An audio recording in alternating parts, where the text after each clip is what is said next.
Hi, I hope you're all warm wherever you are.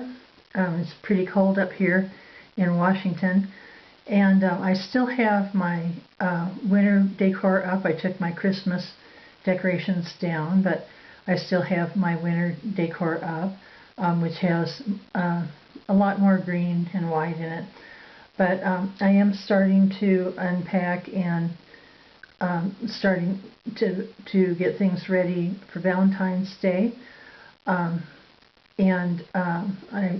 decorate for the whole month, sometimes even a little bit early. Toward the end of January I'll start decorating because I love the colors, the soft colors and everything. But I wanted to show you a DIY that I did. I got this frame from Walmart. It's just a plastic frame, but it has a vintage look to it. And what I did was I painted it again with nail polish. Put it back here. And this is a vintage greeting card. Don't want it to get too close so it'll be blurry. But I really love this card, and I never sent it to anybody. I just saved it because I knew I was going to frame it someday. And so I painted it with the nail polish again, the same color that I've been using for other things. And I like the way it came out.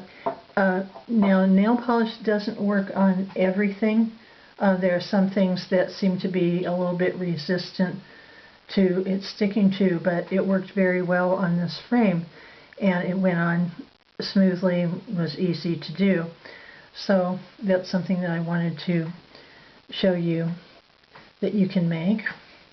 And I'm going to be having a lot more things coming up for Valentine's Day, and I'm just looking forward to it. It's going to be a lot of fun.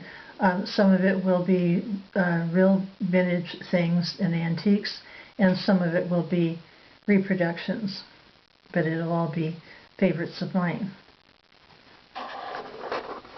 So I hope to see you there.